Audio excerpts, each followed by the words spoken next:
How has God's Feast of Unleavened Bread been for you?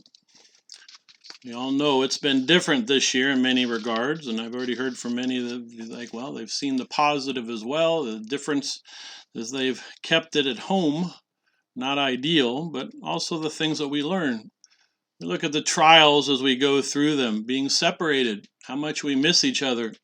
We think of the worry in the world. If you watch any bit of news, it's just hard to get away from it. But we look at a world that's not looking to God. We think in our lives, why would God allow this to happen? How can any good come out of it? Look at our economy, what it may do to the economy. We look at the future, what may come after may be worse than what's gone through. Why would God allow this to happen? What if your toughest trial was yet ahead? Specifically today. How would you handle it? There are at least two events that fall during or near God's days of unleavened bread. We may look at one of them on the Sabbath, still working on that one. Jericho, we see in Joshua chapter 6, a lot in that, a lot of similarities.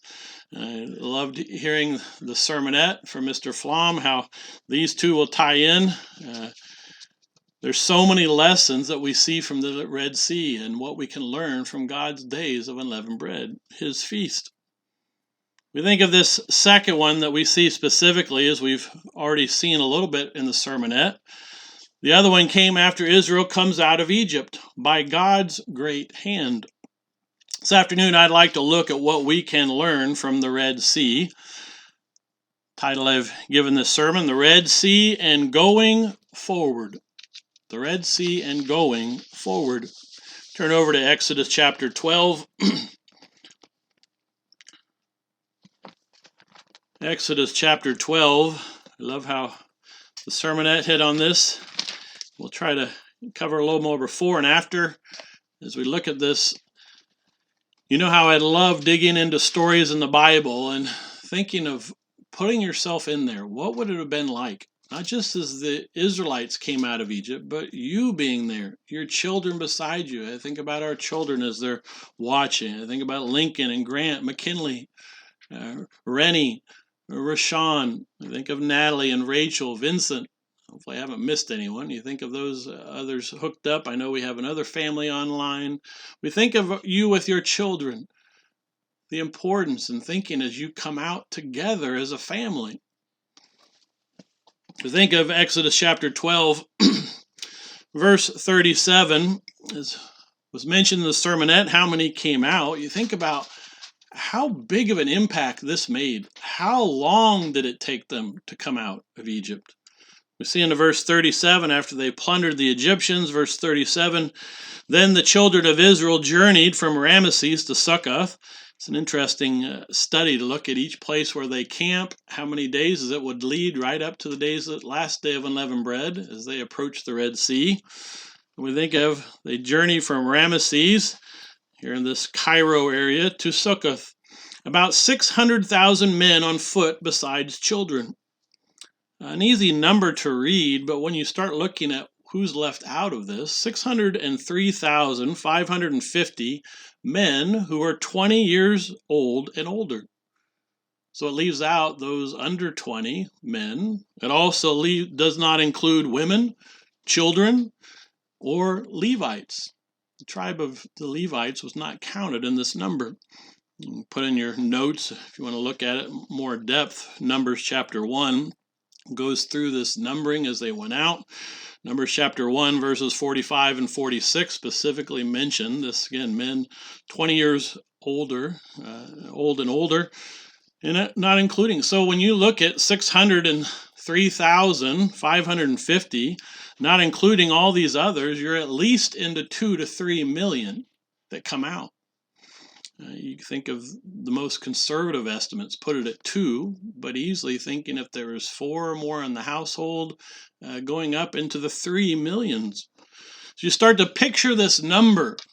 Oftentimes, even in movies that they'll play, they just have this little group of people coming out. And you look at how expansive this was. To think about this number, you look at the city of Chicago, not including the suburbs, but this whole city, just the inward city of Chicago, even looking it up last night, is 2.7 million. Pretty close to maybe what it could have been number-wise. You think of moving the city of Chicago, all those residents, bringing them out. Think of why it had to be in orderly fashion, why certain things had to take place. We see as well as it's not just people, continuing here into verse 38, a mixed multitude, so they weren't all wanting to follow God. A mixed multitude went up with them, and flocks and herds, a great deal of livestock.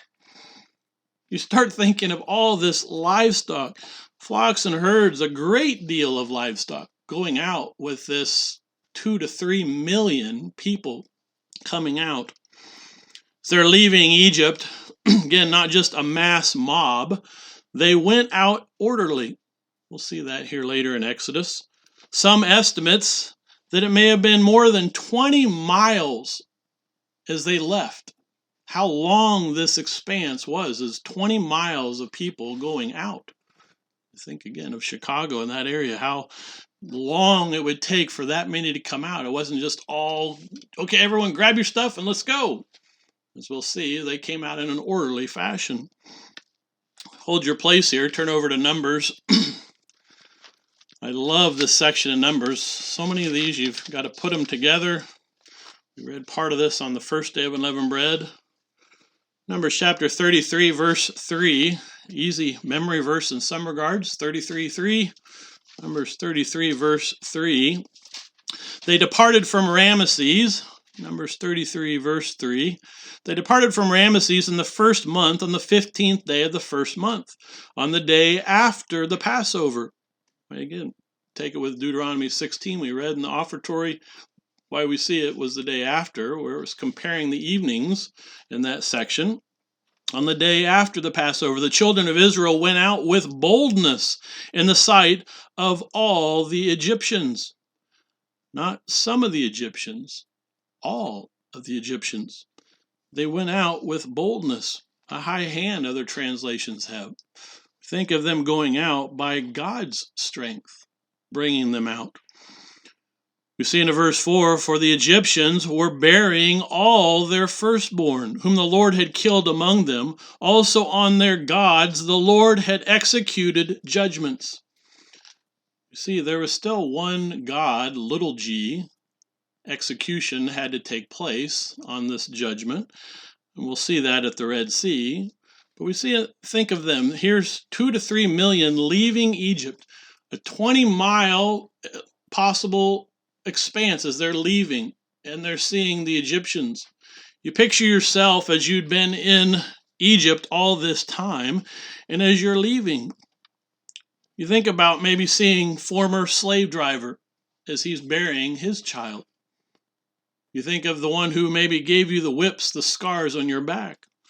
Seeing them burying their children, and maybe that same slave driver who killed your child 80 years ago, thrown into the Nile.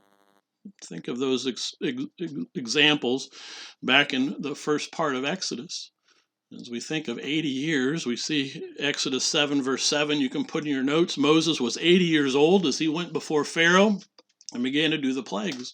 So here 80 years ago from that point was when Pharaoh made the decree to throw all the male babies into the Nile River and kill them. We think of, again, God is just. You will reap what you sow. And here as they're leaving Egypt, I'm sure there was the sorrow of seeing them, realizing, yeah, I had to bury or see my child die that you killed 80 years ago, for those that saw that. We think of God bringing them out with boldness so they could all see. Here was God's people leaving with joy as Egypt was still mourning with what they went through. Turn back to Exodus chapter 13. A lot in these days of unleavened bread. Exodus chapter 13. Go to verse 6. That again mentions why we're here on this seventh day. Also, obviously, the last day of unleavened bread. Exodus 13, verse 6. 7 days you shall eat unleavened bread, and on the seventh day there shall be a feast to the Lord. Unleavened bread shall be eaten 7 days, and no leavened bread shall be seen among you, nor shall leaven be seen among you in all your quarters. And you shall tell your son in that day, saying, This is done because of what the Lord did for me when I came up from Egypt. Again, it was already pointing to the future when they would be doing this later, the next years and the years after, and they commemorate coming out of Egypt, as we think of that commemoration of coming out of spiritual Egypt in our lives. The wonders and miracles that God did in our life, bringing us out of spiritual Egypt, to remember and share those with our children. We see as it continues here into verse 9, it shall be as a sign to you on your hand and a memorial between your eyes, that the Lord's law may be in your mouth. For with a strong hand the Lord has brought you out of Egypt. You shall therefore keep this ordinance in its season from year to year. Reminded these 7 days, and this being that seventh day, this holy convocation as we come before God. The seventh day of unleavened bread, also the 21st day of the first month of Abib. We see the firstborn are set apart in this chapter as well, verses 1 and 2, and verses 11 through 16, rightfully so, as God set them apart. We see then into verse 17, more of this specifics as they're coming out of Egypt and what occurred through this week as we lead up to this last day and what started to occur last night. Exodus 13, here in verse 17. Then it came to pass when Pharaoh had let the people go that God did not lead them by way of the land of the Philistines, although that was near. There were very specific trade routes, the quick, easy paths, the road, the ways that you went. And to think, why didn't you take us the easy path? Why didn't you take us where everyone else travels? You see some of it. It says, For God said, lest perhaps the people change their minds. God knew what would take place when they see war and return to Egypt. I think in our lives, when we see war, when we see trials, is it so quick in our mind to think, oh boy, I didn't have these problems when I was back in spiritual Egypt. We want to return. We think of God leading the way that didn't make sense humanly, but it made perfect sense as God was going to do something mighty. We see in verse 18, so God led the people around by the way of the wilderness of the Red Sea. And the children of Israel went up in orderly ranks out of the land of Egypt. Or this phrase again, orderly ranks. It's also mentioned, I think, in Numbers chapter 2, where it starts to go through that after the numbering of them. They went in the order of their tribes. Very specific how they would go and leave, because you think 2 to 3 million people, there had to be order how they left. And so they went again in orderly ranks out of the land of Egypt. Moses taking the bones, as we see in verse 19, of Joseph with him. We think of being embalmed, put in a coffin. We think of him being brought back, for he had placed the children of Israel under solemn oath, saying, God will surely visit you, and you shall carry up my bones from here with you. So they took their journey from Succoth and camped in Etham at the edge of the wilderness. I think as you look at these campings and as they would go, you think of the first day of unleavened bread, they're coming out of Egypt, and you look at the timeline, very likely 2 days, the first day of unleavened bread, second day of unleavened bread, they're still on the go. As we think of these accounts, as they would have rested for the Sabbath, they would have encamped at Succoth before the Sabbath, and then after the Sabbath stayed another night and left first thing on Sunday morning, leaving and going out as you continue to go through those days of unleavened bread. Again, an interesting study. This word that's used here in verse 18, it's not the first time that we see Red Sea. It's interesting, when I was looking up everywhere I could find Red Sea, or this reference to the Red Sea, it's 2 words, Strong's number 5488. 5488 in the Hebrew, and C, 3220. Where's the first place to see Red Sea? Here's the second one, very second one we see. Hold your place here, turn back to Exodus chapter 10. If I studied it before, I'd forgotten where it was. But it's interesting to think where the first place this is used in the Bible for the Red Sea. We see in this 8th plague, as God brings it upon Egypt, with the plague of the locusts. See in chapter 10 here of Exodus, drop down to verse 19. These plagues are wonderful to dig into. I've heard several going through them through the days of unleavened bread or before. Exodus 10 verse 19. After this plague, which had to devastate, I wanted to go back through the Ten Commandment movie and see how accurate they are. They miss quite a bit of accuracy, and I love to see as they're coming out of Egypt, there would have been no green whatsoever. The locusts would have eaten everything up. And you think of them eating everything green, and then what took place with it? They asked, Pharaoh says, please relieve us from this. Verse 19, and the Lord turned a very strong west wind, see a very strong east wind to bring them in. Here God turns a very strong west wind, which took the locusts away and blew them into the Red Sea. There remained not one locust in all the territory of Egypt. In these miracles, there's just miracles upon miracles that you start looking and digging into. It wasn't just the plague of locusts that came in. It's not one. How do you have all these millions upon millions, if not billions of locusts coming in, wiping everything out, and God blowing and taking not one left? They all go to the Red Sea. That's where God cast them. Very symbolic, as we'll see. This is, in one regard, a prophecy of what God will do. Locusts, as you look in Revelation, another place, talks about war machines, things for the end time. We think of God was going to be bringing an army out of Egypt to be casting them into the Red Sea. A lot of symbolism here.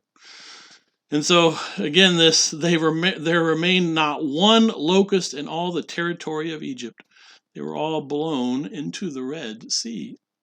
Always makes me think, were there still some of these washing up on the shore, where there's still, think of this many locusts. But we think of this first place we see the Red Sea, when during this 8th plague, those locusts were cast into it. Quite a miracle. We think, as it comes back to Exodus chapter 13 again, we see what we read up to where they camped in verse 20. Verse 21, and the Lord went before them by day in a pillar of cloud to lead the way, and by night in a pillar of fire, to give them light so as to go by day and night. So we see, especially that first and second day of unleavened bread, they would have been going at least 2 days, sometimes longer stretches, possibly. You think of this pillar of cloud, as we heard in the sermonette, by day. And as we think of this pillar of cloud by night. A lot in there. Hold your place here, turn over to Psalm. Psalm is another one that maybe you don't think of. There's so many references to this. Coming out of Egypt, you think of the miracles. Psalm 105, verse 37 and 30 through 39, we'll read. So many great verses here. Psalm 105, verse 37. He also brought them out, talking of the Israelites, with silver and gold, this plundering. And there was none feeble among his tribes. I often think about this. Sometimes we can reflect, well, when we have to go to that place that God calls for near the end times, well, I'll just be too old. I'll be too feeble for this. God can do anything. Here as they're coming out, they had older individuals. And even as I reference the Ten Commandments movie, we'll sometimes watch it, have in the background as we're de-leavening and getting things ready. And there's quite a few things that that's not accurate. Get some things right. But this, there'll be the old lady and she can't hardly walk. That's not what the verse says. The verses show us, and there was none feeble among his tribes. Think about God giving them extra energy, helping them. None were feeble. Verse 38, Egypt was glad when they departed, for the fear of them had fallen upon them. He spread a cloud for a covering. I think as they're going through the wilderness, he gives them shade, gives them a cloud for a covering, and fire to give light in the night. So they would keep going so they could see. God didn't want them to trip and stumble. He gave them that light to see as they went out.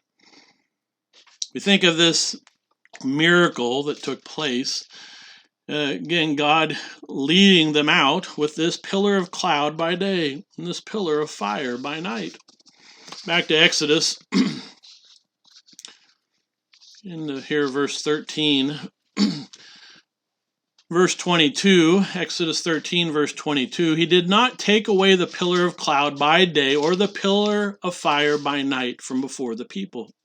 It was always there for them through that wilderness, always giving them that direction, where to go, that guidance. We see into chapter 14, verse 1, now the Lord spoke to Moses, saying, speak to the children of Israel that they turn and camp before Pi-Hathroth, before Migdol and the sea, opposite Baal Zephon. You shall camp before it by the sea. Start to look at these campings. This was they would lead up to last night, as they would come up before the last day of unleavened bread. And here they were coming up to the sea to set the stage. So hopefully maybe it was something you thought about as you think of, all right, they're coming up to the sea yesterday and camping, and these things then took place. We see in verse 4, then, God telling him what will take place, then I will harden Pharaoh's heart so that he will pursue them, and I will gain honor over Pharaoh and over all his army. You think of this hardening. We've gone through a sermon of hardening. God didn't, Pharaoh's wanting to repent, but he made him, forced him. He just let him do what he wanted. They looked at Pharaoh again as a god, little g, to them maybe capital G. God would execute judgment on all their gods, and here would be this final execution of this judgment. Here, Pharaoh again thinking, I'm God, and here they're taking him away to a wrong place, and they're going to be trapped, and this will be a perfect place where we can bring them back. God had it perfectly planned out. We think of this, I will gain honor over Pharaoh and over all his army, that the Egyptians may know that I am the Lord. It's another interesting study to look this up, this phrase, that you may know I am the Lord. Others will have the I am the Lord your God, talking of the Israelites. Here God was going to show the Egyptians through this might. Pharaoh was not God. He had no strength. God was going to show a difference. He was going to show what would take place. It's an interesting study. Look at a few of these. Hold your place here. Turn back to Exodus chapter 7. Some of the first times we see this phrase where God is going to show different groups. The Israelites, who was God? Some of these verses, I think there's over 10 references to this phrase. Exodus chapter 7, we'll just look at a handful of them here since they're so close together. Exodus chapter 7 and verse 5 is Moses is preparing to come before Pharaoh. Exodus 7 verse 5, and the Egyptians shall know that I am the Lord when I stretch out my hand on Egypt and bring out the children of Israel from among them. Here again we see Egypt was to know through these plagues and these miracles that it was God who is the Lord was God. They'll know that I am the Lord. We see dropping down to verse 17. It's hard to skip over the miraculous rod. It's still one of my favorite miracles as you think of let's not get into that one. Verse 17, I love it. Verse 17, thus says the Lord, by this you shall know, here's the waters being turned to blood, By this you shall know that I am the Lord. Behold, I will strike the water which are in the river with the rod that is in my hand, and they shall be turned to blood. Moses here keeps pointing to the Lord, keeps showing here's the true God. Here's the false gods that he's going to execute judgment against, and this reminder of what God would give them. This reminder over and over again. Dropping down to chapter 8, verse 22. Here's the fourth plague. And each one of these is just like, wow, can you picture this taking place? You get a few flies in the house, and what a pest they are. You think of flies covering the land, but not in the land of Goshen. Exodus chapter 8, verse 22, and in that day I will set apart the land of Goshen, in which my people dwell, that no swarms of flies shall be there, in order that they may know that I am the Lord in the midst of the land. This was, again, show, we'll see other places God talks to Israel, that you shall know that I am the Lord their God. This reminder, these last 7 plagues from here on that didn't affect God's people. Think of to show God set a difference, to think about how this kind of wall of flies, they all were in the land of Egypt, but not where God's people were. What a miracle. As we see in chapter 10, verse 2, we saw earlier with the locust being thrown into the Red Sea. Chapter 10, verse 2, that they may tell in the hearing of your son and your son's son the mighty things I have done in Egypt, and my signs which I have done among them, that you may know that I am the Lord. Keeps coming back to this phrase over and over again. It's interesting as well, go back to Exodus 31, as well after they've out of Egypt. Again, pointing to the importance of the Sabbath. We still hold this importance of the Sabbath. Exodus 31, verse 13. Exodus 31, verse 13. Speak also to the children of Israel, saying, surely my Sabbaths, plural, includes the weekly Sabbath, also the annual Sabbaths, as we see in Leviticus 23, all together. Surely my Sabbaths you shall keep, for it is a sign between me and you throughout your generations, that you may know that I am the Lord who sanctifies you. God's the one who sets us apart. I think of this sign of the Sabbath every 7 days to remind us of this importance of his annual festivals as well that are included in this. Again, that points to that you will know that I am the Lord. Here we see who sanctifies you, who sets you apart. Think of this phrase that gets used over and over. Turn back to Exodus chapter 14. I wanted to take a little time to look at some of those. Think of what was going to take place was obviously going to be seen by the Israelites and its importance of this miracle. But one of the main things that we'll see repeated twice here is so the Egyptians may know that I am the Lord. I think it goes back to, as we'll look at each of these same lessons we looked at on the first day of unleavened bread. It is not for our glory. It's to God's glory. That second element we looked at last week. We think of this reminder here. It's not about us. It's about God. What God does in our life. This was to be an example to the Egyptians that, all right, well, he still hasn't really touched Pharaoh, and he's still our God, and he's invincible. It's one of the things I do not like about that 10 Commandments movie. They get it wrong. They want to use he comes back and throws a sword, he's going to, all this drama. No, he died in the Red Sea with the rest of his armies. And it was to be a lesson to all the Egyptians, as he wouldn't return with any of their army, who God really was.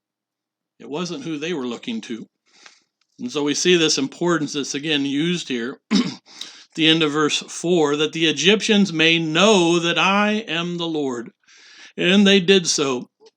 Verse 5, Now it was told the king of Egypt, back in chapter 14 again, if I didn't say that already, 14 verse 5. Now it was told the king of Egypt that the people had fled, and the heart of Pharaoh and his servants was turned against the people. And they said, "Why have we done this?" How short their memory was as well. Went through 10 plagues. Should have reminded them. "Why have we done this, that we have let Israel go from serving us?" We got rid of our workforce. We got rid of our slaves. We don't want to have to do this again. Verse 6, so he made ready his chariot and took his people with him. Also he took 600 choice chariots and all the chariots of Egypt with captains over every one of them. So we'll see how quickly these fall apart in the Red Sea. These were not the second-hand chariots. So it says 600 choice chariots. You did not have a chariot that, the wheels just weren't quite on right. These were well built. This was a mighty fighting force. You think of 600 chariots, one who would drive the chariot, and you had one who was on there, either with sword or bow. So you look at 1,200 men going out, 2 for each chariot, in these 600 chariots. 1,200 men going out with this. Verse 8, and the Lord hardened the heart of Pharaoh, king of Egypt, and he pursued the children of Israel, and the children of Israel went out with boldness. Here's this word again, boldness, that we looked at. I think it was in Numbers. Word that's used here for boldness, King James, I think, translates it high hand. Here, this translation for boldness means exalted strength, exalted power. Again, it wasn't the people's power. It was God's strength, God's power. Goes back to what we looked at last week, not by our power. God's strength, God's power brought them out, that they came out of Egypt. We see in verse 9, so the Egyptians pursued them, all the horses and chariots of Pharaoh, his horsemen and his army, and overtook them, camping by the sea beside Pi-hahiroth before Baal-zephon. Here again, this would have been this yesterday, 6th day of unleavened bread, as it gets close to sunset in that evening of last night. Verse 10, and when Pharaoh drew near, the children of Israel lifted their eyes, and behold, the Egyptians marched after them. So they were very afraid, and the children of Israel cried out to the Lord. Again, this is not to put them down at all. We see in 1 Corinthians reminds us these lessons are for us to say, well, we can get very fearful. There have been times in the past month that we've had fear. How will we get through this time? Well, it's not going to be on our own strength. It is only going to be through God's strength helping us every step of the way. When we start to get our eyes off of God and we start to look at the news and, we got all these things and look at what's going on, you start to get fearful. Fear starts to enter in. We think of Israel, very afraid, used here in verse 10. The translations have exceedingly afraid. Who did they fear? We'll see this fear switches the way it should. They should have been fearing God. Instead, they were fearing the Egyptians and this mighty force. Again, not to knock them at all. To think they saw through all these years in Egypt how this army would go out and destroy the nations around. They were never defeated. So why wouldn't you think, well, what's going to protect me if you're not looking to God? Here's they, again, are crying out to the Lord. Then very quickly they change their focus to Moses, verse 11. Then they said to Moses, because there were no graves. It's interesting, again, how they cry out to God, but they don't wait for an answer in verse 10. They don't wait for the answer. So, now I got to take things to my home. Now let's go to Moses. Let's go to the next guy in charge and let's figure out. And so how quickly the grumbling started and how quickly it spreads. Then they said to Moses, verse 11, because there were no graves in Egypt, have you taken us away to die in the wilderness? Why have you so dealt with us to bring us up out of Egypt? Look at how much this progresses. Verse 12, is this not the word that we told you in Egypt, saying, let us alone that we may serve the Egyptians? For it would have been better for us to serve the Egyptians than that we should die in the wilderness. Think how quickly verses 11 and 12. Yeah, God's whole plan was to bring you out so that you could die in the wilderness. And to think of how quickly the logic flies out the window, how quickly the human thoughts spread, and how it's an interesting phrase that will be used here, that stop, listen, be silent, as we'll see. This fear that again spread through the nation of Israel. Again, not everyone, but the vast majority, we see this fear that struck. We see in the verse 13, and Moses, we saw this in the sermonette, and Moses said to the people, do not be afraid, stand still. Again, easy for us to read, okay, we know the end of the story. But don't forget, they saw the Egyptians coming back wartime after wartime, and they were always victorious. They were undefeatable. We see this lesson that they were to learn. Moses says, do not be afraid. Stand still and see the salvation of the Lord. This word salvation, see the deliverance. They would have seen that deliverance and salvation on Passover evening, as that lamb's blood was put on the doorpost and on the lintel. Here we see this reminder again. See the salvation, the deliverance of the Lord, which he will accomplish for you today. For the Egyptians whom you see today, you shall see again no more forever. The same individuals who whipped you, beat you as slaves, this will be the end of their physical life. Think of this reminder that's given to them. Verse 14, the Lord will fight for you, and you shall hold your peace. Quite a few phrases are used here in verses 13 and 14. We see, first of all, do not be afraid. Stop the fear. Easy again to say, but all right, let me get my focus back on God. Do not fear. Stand still. Make sure you're looking for God's answer. They did go to God at the beginning. Back in verse 10, they brought it, but they didn't wait. It's like, oh, now what do I do? Stand still. Wait for God's answer. We see the third one, see the salvation. Again, this deliverance. Other translations even have, see the help of the Lord. Again, the reminder, the deliverance comes from God. Our deliverance comes from God. We see the fourth one, the Lord will fight for you. Our God fights for us. He's always there for us. We see this last one here in verse 14. You shall hold your peace. You think of this phrase that's used in the Hebrews, the Strong's number 2790.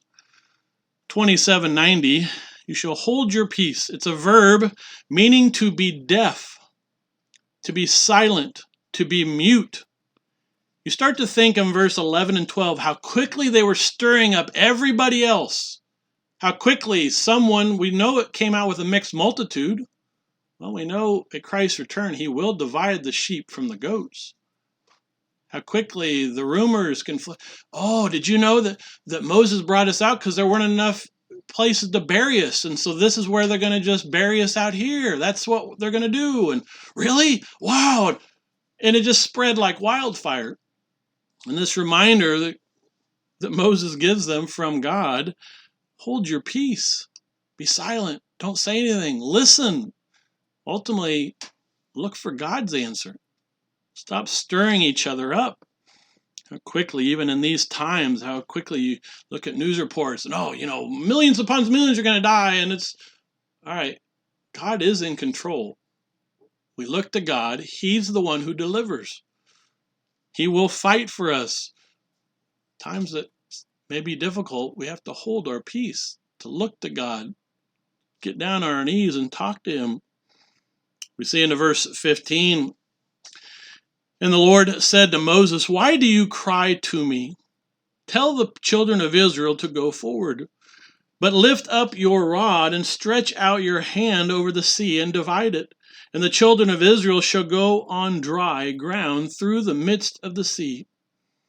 See this dry ground that we mentioned several times, and this importance here, this reminder. God tells them, again, I'm going to divide the Red Sea. He had to do his part. He had to raise the rod that God had given him to divide this. So think of what this Red Sea, to divide it. Hold your place here again. Turn back to Psalm 136. I love how it, again, shows us how. Psalm 136, I've mentioned before, documentaries I've watched, absolute waste of my time. They don't point to the Bible. The Bible shows us exactly how they took place. Psalm 136, verse 10, again, goes through this whole section. We sung this hymn on the first day of unleavened bread. His mercy never fails, hymn number 79.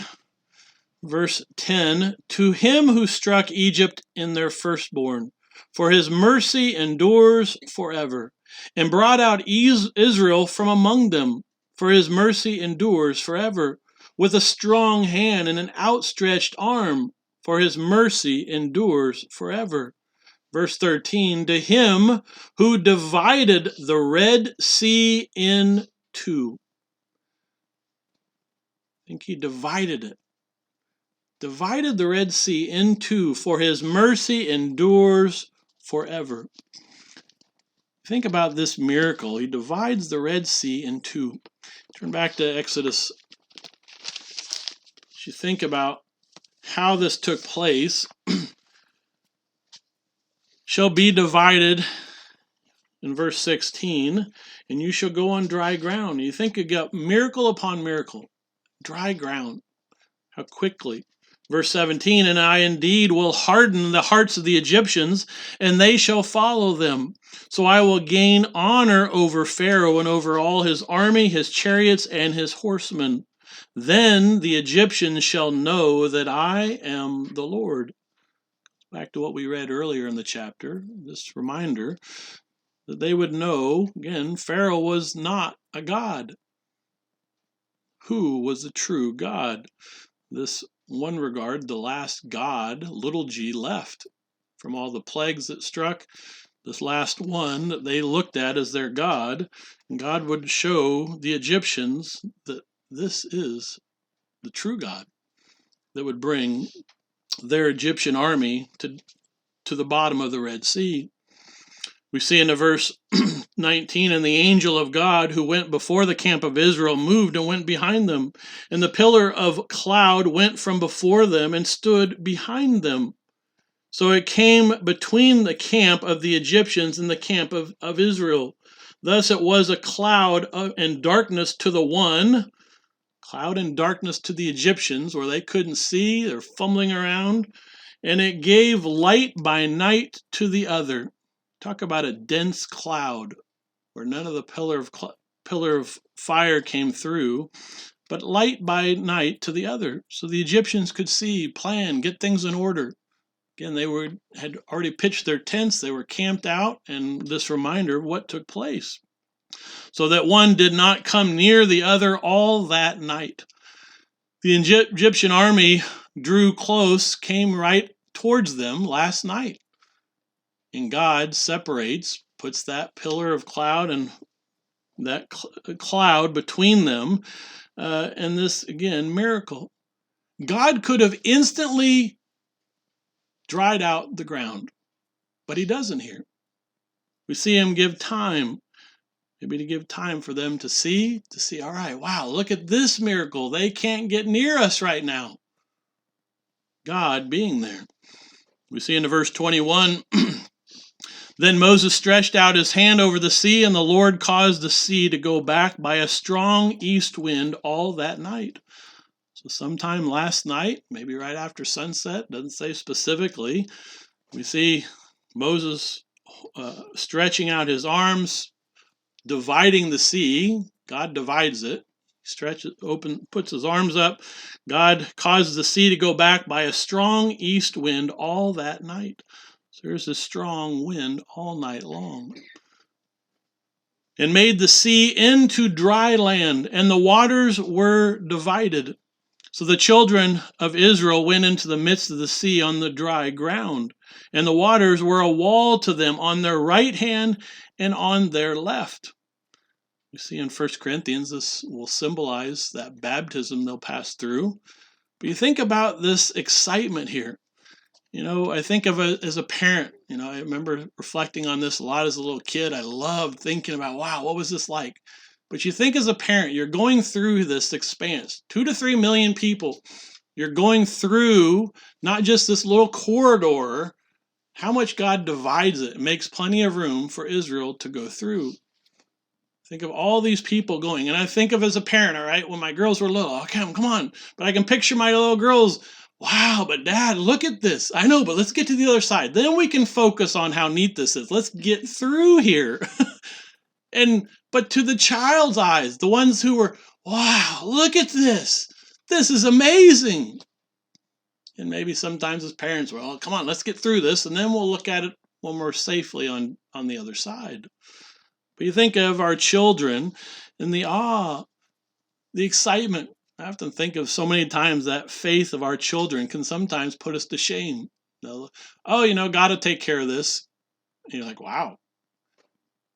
We think of as the children of Israel going through, you think about their children as they're bringing them through, and whether you actually saw fish through it, you think of this mighty wind pushing this up and these walls, whether did any fish actually pop out? Hey, God gives their fish here, you got something to eat the next day.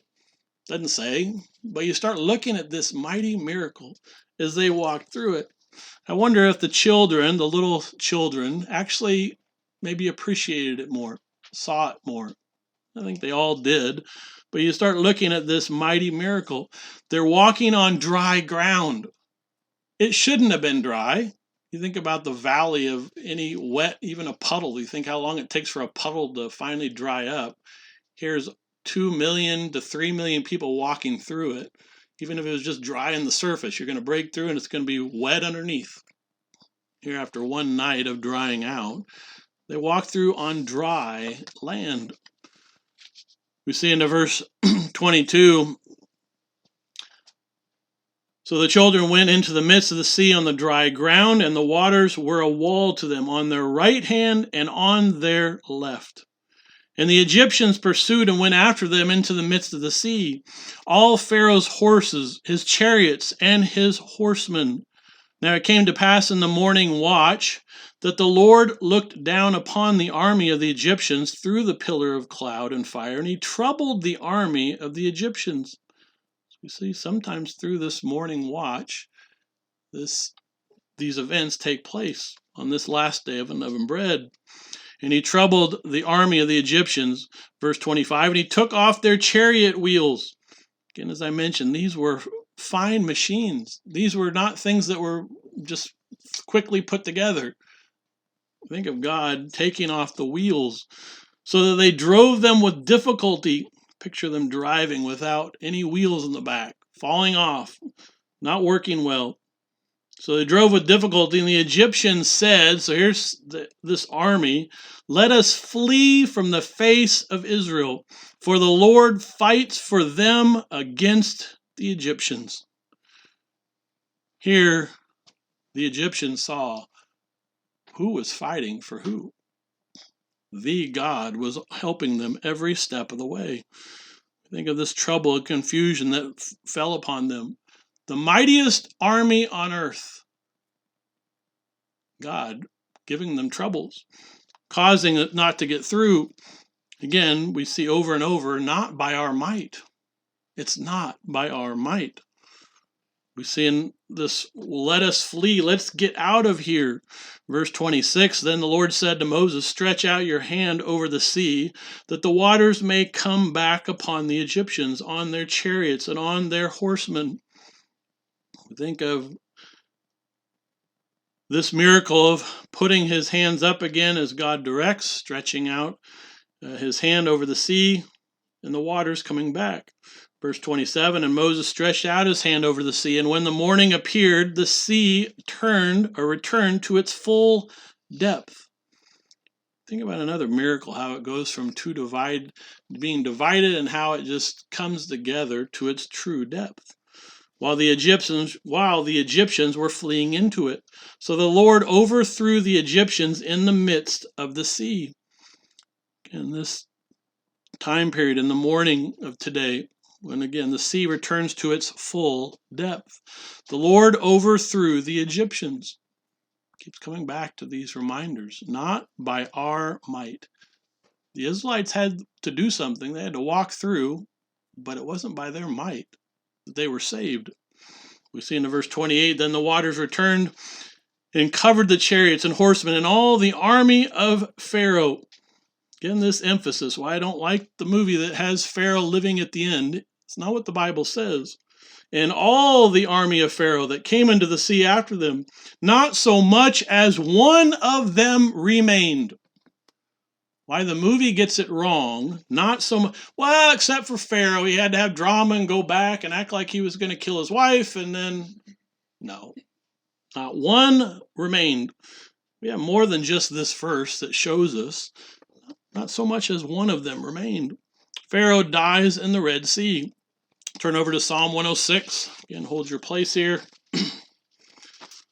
Psalm 106.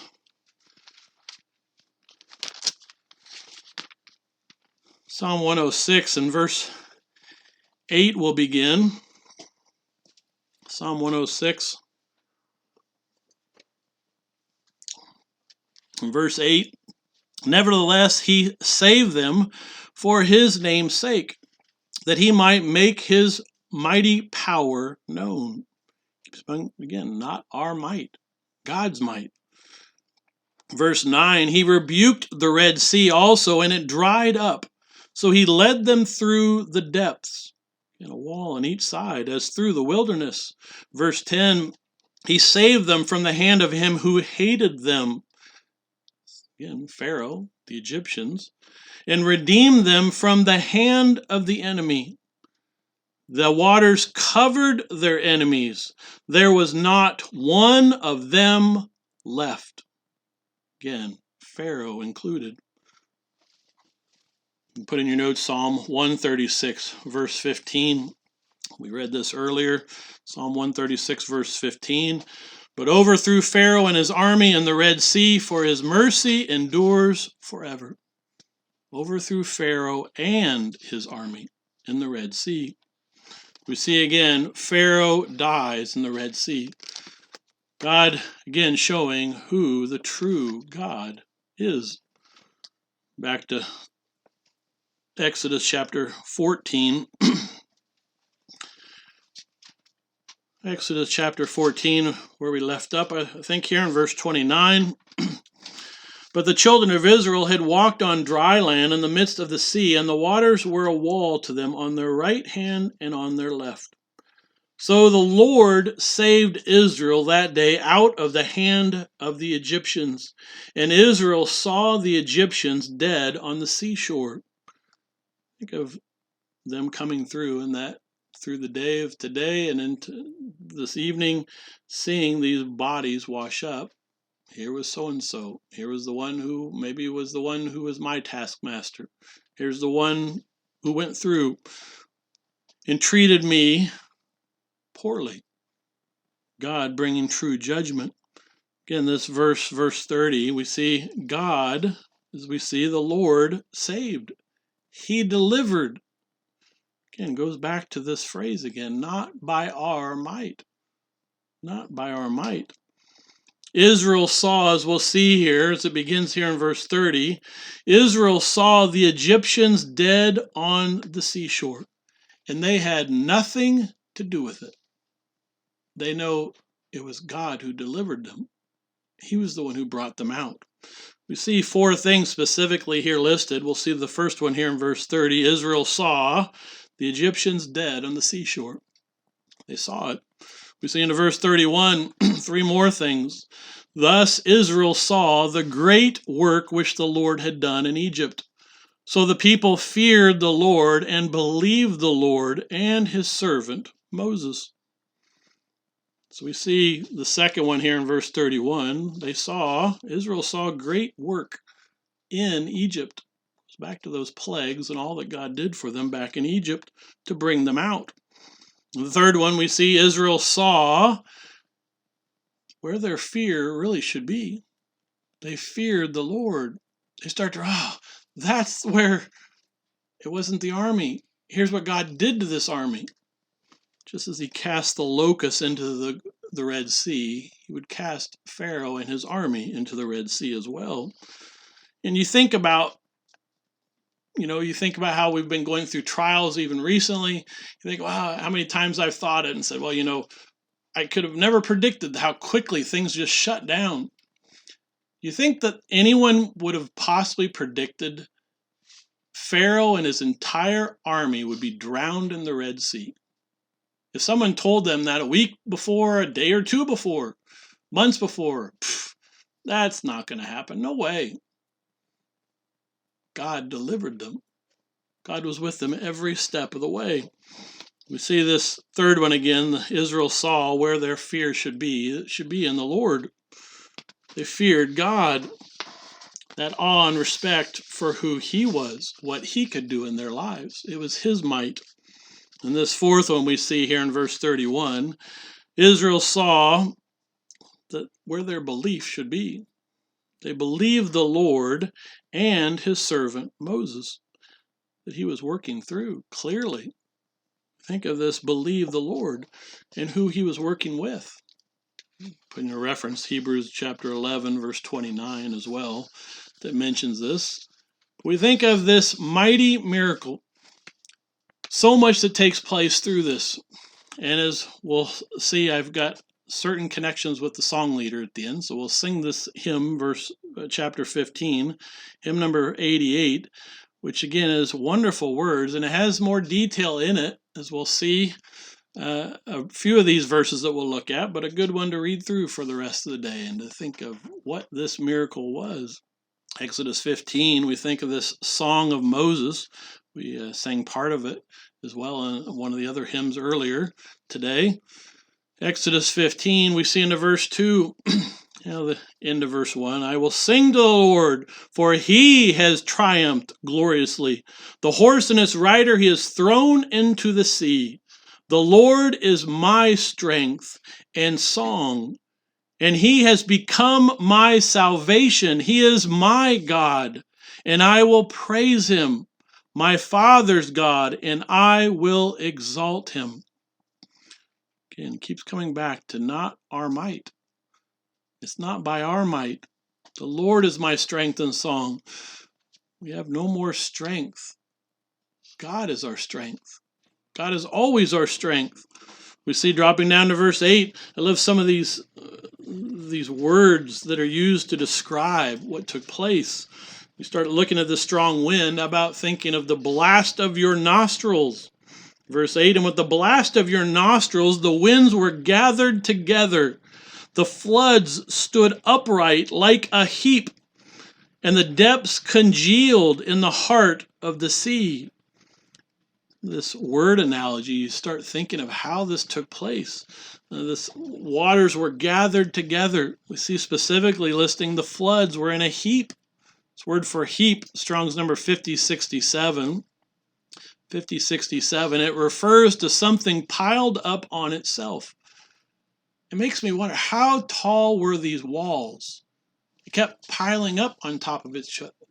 Through the time they're going through, did it keep getting bigger and bigger? I mean, you think about this sea, we think of the heaped up. We'll see this also referenced in Joshua as they crossed the Jordan. We see as well, waters were gathered together, the depths congealed. Congealed, this word for congealed, Strong's number 7087. 7087 is a verb meaning to curdle, standing still or slowing down its movement, becoming thick. Start to think of these walls, this mighty miracle. How amazing it was. And this description again that talks of it, congealed. You start to think, did the water kind of change its substance and it kind of curdled and made it into a wall? You think of these phrases that, again, talk of this mighty miracle. And dropping down to verse 10, you blew with your wind, the sea covered them, they sank like lead in the mighty waters. Again, they were in full armor for going into war, Pharaoh and his army, and they sank like lead. They had no chance. There wasn't, well, this one almost got out. He was really close. They sank like lead. We think of this army of Egypt sinking, going down. God having the victory over them. It will not be the end of the story for them. I often think of this verse, these verses as we've read in chapter 14 and 15. I think when we move back here one more time, turn over to, hold your place here, Revelation chapter 20. As we get to the last great day, and that reminder, who will be brought up? Revelation chapter 20. Revelation chapter 20. Think of this great white throne judgment. Revelation 20, verse 11. Then I saw a great white throne and him who sat on it, from whose face the earth and the heavens fled away, and there was found no place for them. And I saw the dead, small and great, standing before God, and books were opened. Think of the Bible. Those books of the Bible were opened. And another book was opened, which is the book of life. And the dead were judged according to their works, by the things which were written in the books. Again, God's Word, His Bible. It's the same standard that they have, that we have. That same standard we are to be living by. They will be judged according to their works by the things which were written in the books, the Bible. Verse 13, you think of that Red Sea being one of this references. The sea gave up the dead who were in it, and death and Hades delivered up the dead who were in them, and they were judged each one according to his works. What will that time be like? Will the Egyptians be brought up in their full metal armor, brought back up? Will some of the Israelites, maybe, that they were taskmasters over, be there to begin teaching, here's God's way? You remember, they're going to, I wonder how quickly they'll, wow, yes, I know this is God. I remember those plagues. I remember the Red Sea. What were some of their final moments as they sank and got that last gasp of air? And when they will be resurrected to physical life again, the sea gave up the dead who were in it. Just a reminder, they will have that opportunity to learn God's ways. Will it click quicker with them? Oh, I remember all those things. This is the true God. You think of those mighty miracles. That reminder here, we think of, sometimes we don't focus on all the rest of the holy days, but you think of that last great day, that 8th day of the feast, the sea gave up the dead who were in it. That second resurrection. The Egyptian army is not in hell burning, as so many in this world will say they are. I think of they'll have that opportunity. They're waiting for that resurrection. They are dead, waiting for that time, and the sea will give up the dead who were in it. So many of these analogies and reminders here that go through. And we may look at some of crossing the Jordan. There's a lot in that as well. Turn back to Joshua 3. Just want to hit a few reminders here. Very similar. Joshua chapter 3. Here the parents have died because they rejected God. Here are those ones that were the little kids going through, and those that would come after that maybe never saw the Red Sea, but quite a few of those who saw it. Joshua chapter 3, as they go through crossing the Jordan. You think of this miracle that takes place. Joshua chapter 3, we won't go through everything here. As the Ark of the Covenant went before them, they were to give it space and let it go before. And the command as the priests went in and they stepped on the water and it dried up. We see dropping down here to verse 13, and it shall come to pass as soon as the soles of the feet of the priests who bear the ark of the Lord of all the earth, shall rest in the waters of the Jordan, that the waters of the Jordan shall be cut off, the waters that come down from upstream, and they shall stand as a heap. Same word that's used for the Red Sea, Exodus 15, verse 8. We think of stand in a heap. We see in verse 14, so it was when the people set out from their camp to cross over the Jordan, that the priest bearing the ark of the covenant before the people, and as those who bore the ark came to the Jordan, and the feet of the priests who bore the ark dipped in the edge of the water. Again, it wasn't a shallow thing, as I love this addition here used in verse 15. For the Jordan overflows all its banks during the whole time of harvest. Again, as this would have been going into the days of unleavened bread, this time period, as we'll see as we see later on in chapter 5, verses 11 and 12 mention the days of unleavened bread. So here, the Jordan's overflowing its banks. It's not, well, it's just a drought this year and there wasn't much water here.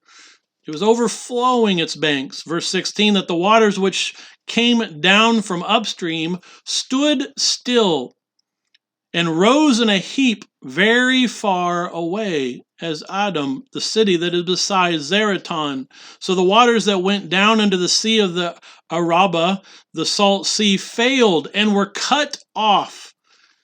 Here you have the one end as the river keeps going through, it just stops because it just keeps flowing out. And here's the river as it's coming in, just starts accumulating and building up and getting bigger and bigger. Again, what a miracle. We think, verse 16 again, the waters which came down from upstream stood still. We read that. Verse 17, and the priest who bore the ark of the covenant of the Lord stood firm on dry ground. Here, God did not need time, didn't really need it in the Red Sea as well, but we think of that wind drying out the ground, how quickly it was done. But here, there's no wind. It just dries instantly. Nothing's limited by God. We think of the firm took on dry ground in the midst of the Jordan, and all Israel crossed over on dry ground until all the people had crossed completely over the Jordan. Start looking at this again, instantly drying out. A riverbed that would take months. If you didn't have any water on it, how long it would take. God's, again, mighty miracle. Turn over to Psalm chapter 78. You see it referencing the Red Sea, but also the Jordan River here as well. Psalm 66, verse 5. Psalm 66. In verse 5 and 6, says, come and see the works of God. He is awesome in his doing toward the sons of men. He turned the sea into dry land. They went through the river on foot. We see a reference at the beginning, very likely the Red Sea, and we see they went through the river on foot. Here we see this reference to the Jordan River. There we will rejoice in him. And he turned the sea into dry land. They went through the river on foot. This miracle. Think of these mighty miracles, and it's a great time as you think of through the days of unleavened bread, as you think of the plagues that occurred before, all this that occurs as we go up to it. But are miracles enough?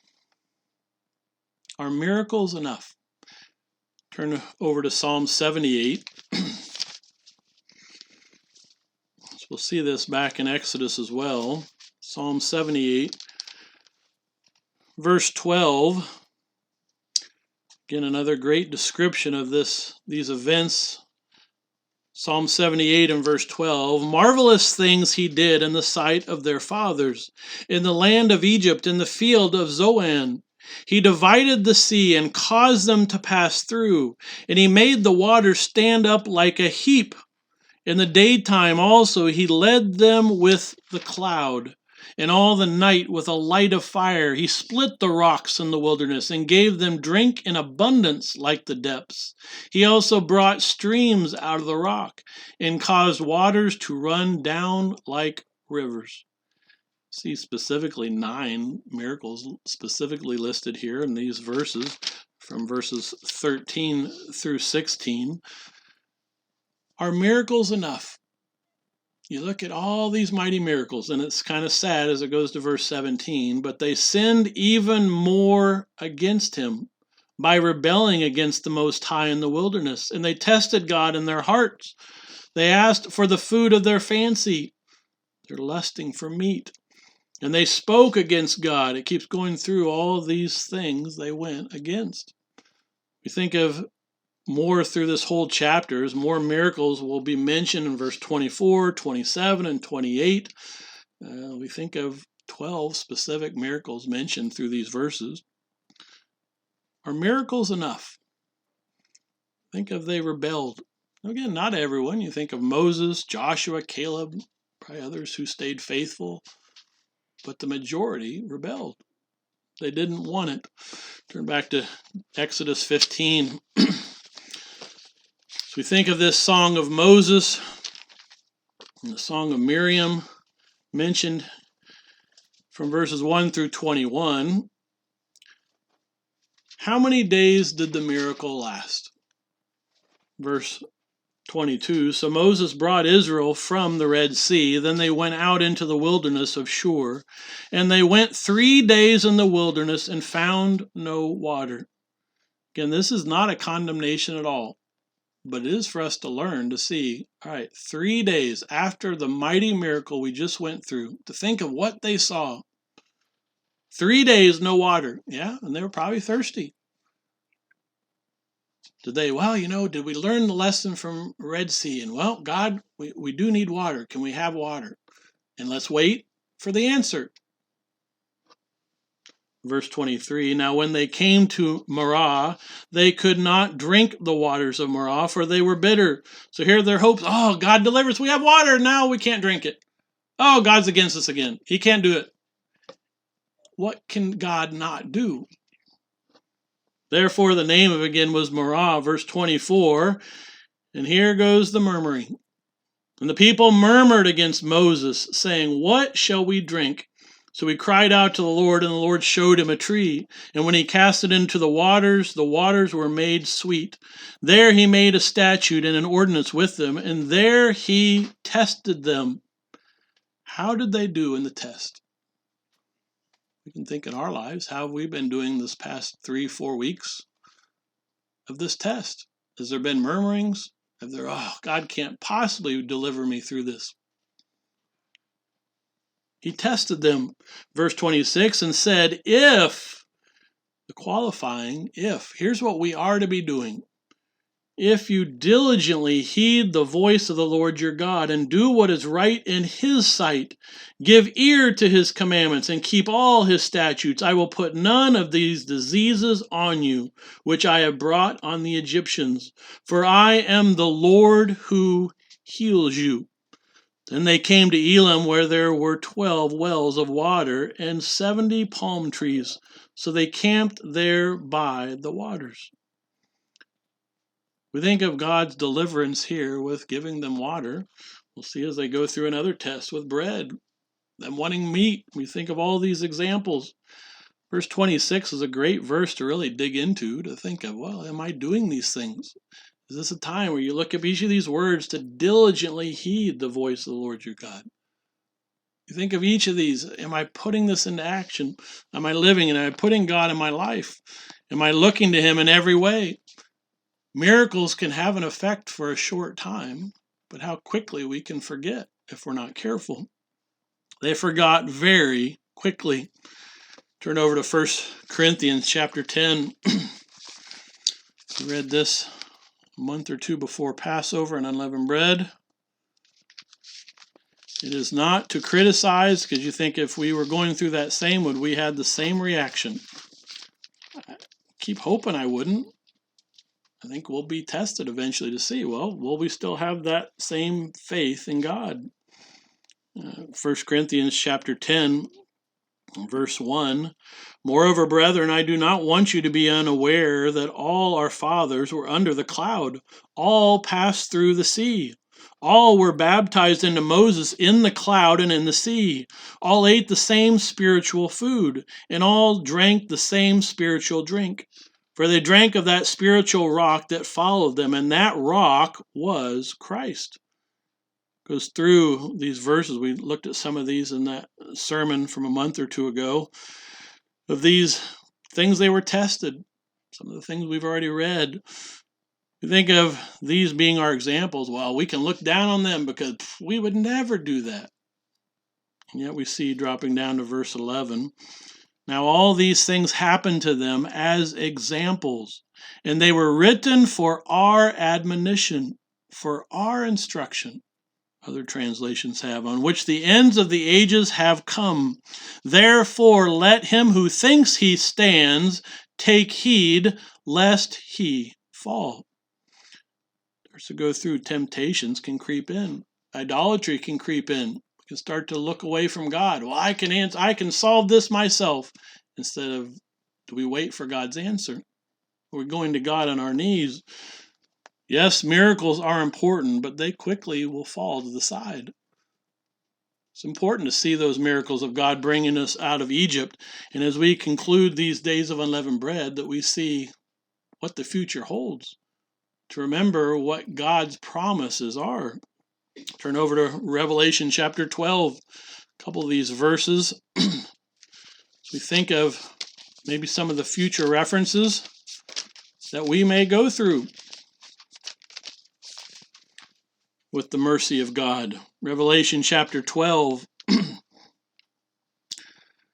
Revelation chapter 12 and verse 13. Satan's deception being on the whole world in verse 9, how we overcome, verses 10 and 11. Dropping down to verse 13, now when the dragon, Satan, saw that he had been cast to the earth, he persecuted the woman. See this reference to the true church in other places. He persecuted the true church, who gave birth to the male child. But the woman, and the church, was given 2 wings of a great eagle, that she might fly into the wilderness to her place, where she is nourished for a time and half a times from the presence of the serpent. 3.5 years. Seeing people over and over, people and thinking, oh, I know exactly where it's at. It's not by our might, it's by God's might. We have to look to Him. We think of these miracles that will take place. Verse 15, so the serpent, Satan, spewed water out of his mouth like a flood after the woman, that he might cause her to be carried away by the flood. We know what the next verse says, but will we remember it? Oh, there's nothing, it's impossible, we cannot get through this. Will murmurings start to take place? Hopefully not. We think of, is there anything God cannot do? Here will be a little different from the Red Sea, the Jordan River. Here we see verse 16, but the earth helped the woman. We see, obviously it's God opening up the earth. But the earth helped the woman, helped the church, and the earth opened its mouth and swallowed up the flood, which the dragon had spewed out of his mouth. Some references could say the water was armies. Does it really matter? Pharaoh's armies came at Israel. God used water to swallow them up. Here we see the earth will swallow up, whether it's an army, actual flood waters. It's nothing we have to worry about. We have to keep looking to God every step of our lives. Another reference to this, one other we'll look at, Isaiah chapter 11. There's a couple others, but for the sake of time, we'll look at this. Isaiah chapter 11. Here we see in this chapter where we see the wolf and the leopard, the calf. We see all these verses in verses 6 through 9. See here, Isaiah 11, verse 15. Isaiah 11, verse 15. I'll pick it up in verse 14. But they shall fly down upon the shoulder of the Philistines toward the west. Together they shall plunder the people of the east. They shall lay their hand on Edom and Moab, country of Jordan area, and the people of Ammon shall obey them. The Lord will utterly destroy the tongue of the sea of Egypt. With his mighty wind he will shake his fist over the river, and strike it in the seven streams.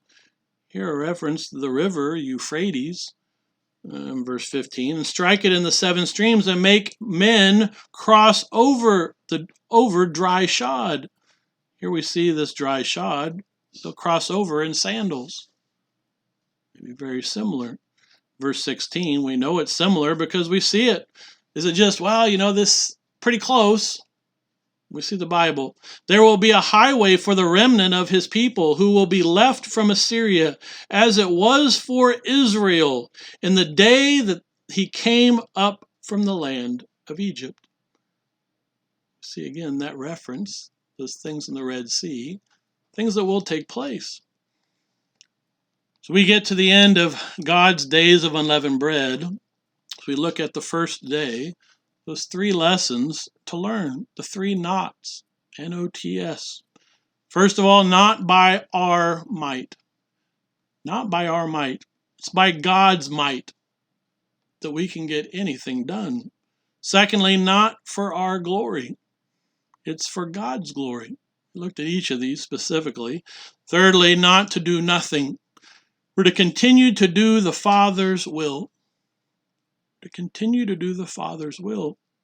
We have something to do, and it takes humility, knowing the first 2 points. It's not by our might, and it's not for our glory. That's the tough part. Well, yeah, but I want to get recognition. Look what I did. Why did we do what we did? Why did we keep the days of unleavened bread? Because God instructed us. They're his perfect days. And we're honored to be able to keep them and learn from these lessons. It takes humility knowing these first 2 points. And then we have to do something. We can't do nothing. The first 2 points, God's might for God's glory. Then we continue on after the Red Sea to continue to follow God, to follow that cloud and that pillar of fire. Israel had to follow God's lead. Are we? Israel had to trust in God. Do we? We are to learn from these examples. Turn over to Romans chapter 8. 2 verses we referenced, I think, on the first day. We'll conclude with these. Maybe one more verse. I know I'm running a little bit longer. Sorry for that. Romans chapter 8. We are to learn from these examples of Israel. Make sure we're not repeating them. Romans chapter 8, one of those memory verses, but we think of, is it just something we reiterate, or is it something we think on and dwell on? Romans 8, verse 28, and we know that all things work together for good to those who love God, to those who are the called according to his purpose. All things work for good. The past 3 to 4 weeks, they work for good. They'll teach us what we need to learn. God is preparing us for end-time events. He's preparing us for his kingdom. You think of this reminder. To those who are called according to his purpose, knowing that all things work for good. No matter what they are, God's working with us, helping us every step of the way to keep showing us it's not by our might. It's not for our glory. We have things to do. We see as well in Romans 12. I know we read this one on the first day. And I often think of the last part of this verse 2.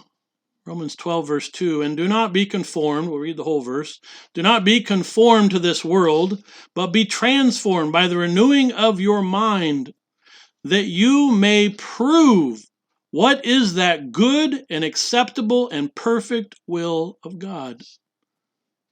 We're to be coming out of this evil world, and as Israel saw those mighty works of God, to be proving, to think, all right, whenever those times of doubt of, well, I don't have water, I don't have food, what am I going to do? Well, wait a second. You think back to God's calling in your life. He's helped you every step of the way. As Israel should have looked back and, wait a second, I remember those plagues. Look what God did. We get to the one with the flies and they didn't even come near us. I serve a mighty God. It's not by my might. It's not for my glory. We think of this importance. We think through these days as we leave the days of unleavened bread, we're to continue with these lessons. So we are to be proving what is that good and acceptable and perfect will of God. We're putting into action, proving it. To see, all right, well, I don't see exactly how this works out perfectly, but I know God knows exactly. As the Israelites were going a different way, it didn't make sense. We're going to get cornered in. We will be trapped and we'll die to the Egyptians. God had it perfectly timed exactly how he wanted. He knew exactly what was going on.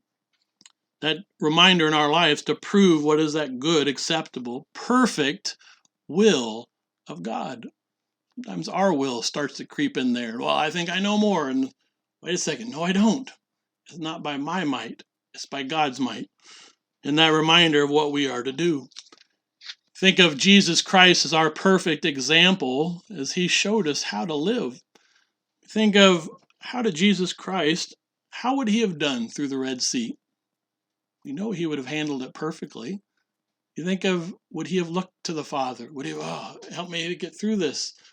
You think of those, would there have been doubt? Would there have been fear? Jesus Christ over and over showed how to perfectly follow God. Turn finally over to Matthew 7. Because Jesus Christ gives us towards the end of the Sermon on the Mount. So we see over and over, it's an interesting word search. You look up Jesus and will and Father. You look at those, how he did come to do the will of the Father. Jesus did the will of the Father always, every single time. There wasn't a time where, God wants me to do this, I'm going to do something else. It was always perfect. This reminder of this importance of us in our lives, proving what that perfect will of God is, and we are to be doing it, to be putting that into action. Matthew 7, verse 21, not everyone who says to me, Lord, Lord, shall enter the kingdom of heaven, but he who does the will of my Father in heaven. We think of, we've got to be doing the Father's will, just as Jesus Christ perfectly did the will of the Father. We see in verse 22, they're miracles. Miracles can take place, but is it enough? Many will say to me in that day, Lord, Lord, have we not prophesied in your name, cast out demons in your name, and done many wonders in your name? The purpose is it wasn't the person who did it. If they used Christ, cast out the demons in Christ's name, it wasn't by their might. It was by God's might, through that authority of Jesus Christ. You think miracles weren't enough. It was to point to themselves, whatever they were for. Christ tells them very plainly, verse 23, and then I will declare to them, I never knew you. Depart from me, you who practice lawlessness.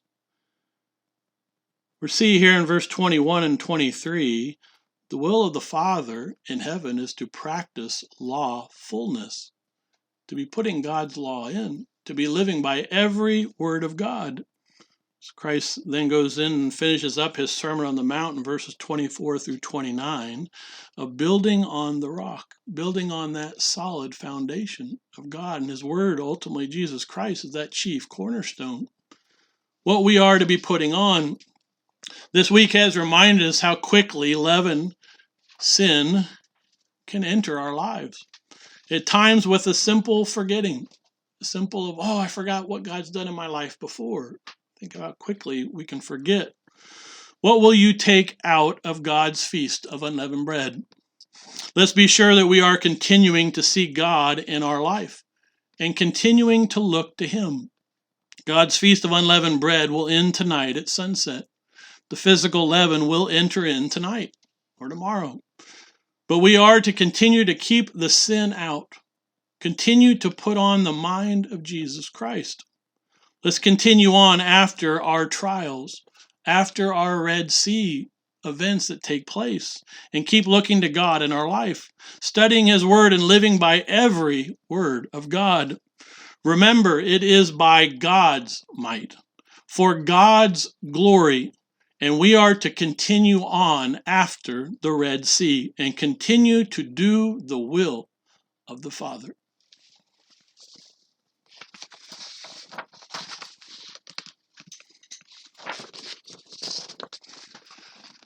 If you would take your hymnal again.